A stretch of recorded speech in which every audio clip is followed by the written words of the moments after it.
Today I'm going to show you how to make my favorite Yule craft, which I finally got the opportunity to do myself this year. This is how to make your own decorative holiday candle. It's fairly simple. You're only going to need a few things. 1 or 2 paintbrushes that you aren't super fond of, your base candle, and then a couple of tea lights in the colors of your choice to do the designs. For me, I would say use a white candle for your base just because the colors show up a lot better on it, but it's entirely up to you. And I'm going to explain a little bit later in the video why you want tea light candles like I'm using here as opposed to the chime candles which are on the left. So I chose to do a very simple holly berry design, so here you can just see me making the dots for my berries. I went over it a few times just because that white candle is making those berries appear very pink instead of red.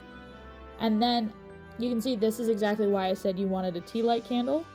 Because with chime candles, there's not a big enough pool of wax and it's very hard to get that wax out. And you also have the issue with your wax hardening sometimes. As you see, you can just hold it over the flame of the candle. Don't get too close, you'll lose a couple bristles on your paintbrush. Ask me how I know.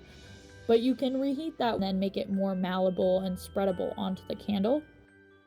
So here I'm just painting on my leaves for my holly berries, and these, not gonna lie, stressed me out a little bit because I was trying to make them perfect, and eventually I was like, you know what? Real leaves aren't perfect, they aren't all identical, so they can be a little asymmetrical. I really enjoyed this process, getting into it. It was a lot of fun watching the wax take shape on the candle, but it was also really meditative. If you're wanting an activity where you can just kind of calm your mind and focus on the task at hand, this is a really good one. I don't recommend this as a craft for young kids, but it's great for adults and teens.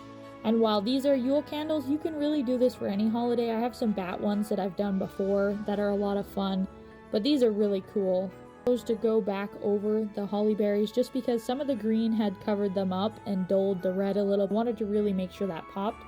You don't have to do this. This was a personal preference. I just really wanted those berries to pop, so I did go back in and just add another layer just to make sure that they were fully visible. And it took me a little bit, but all in all, I think this craft took me only about 20 minutes, and I really enjoyed it. Then again, my design wasn't that complicated, but here are the finished results.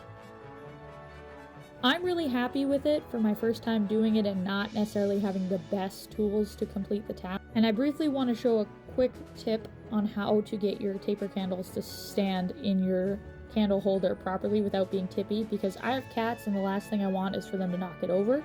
So you're just going to take your lighter and you're going to heat up the base of your candle. This is going to cause it to melt a little bit.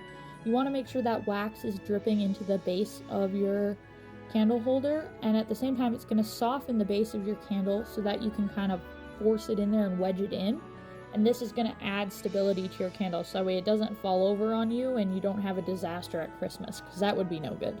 So I'm just propping it up in here and I'm going to hold it steady and push down for about 30 seconds just to make sure that it's fully stable.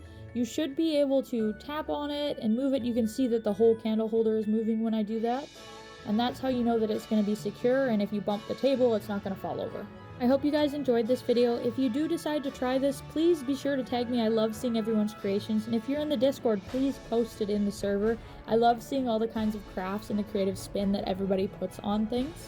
That's it for this video, but I'm going to start posting more Yule related videos, especially DIY crafts, as we get closer to the season. So if that's something you're interested in, consider leaving me a follow. Have a great day, everyone!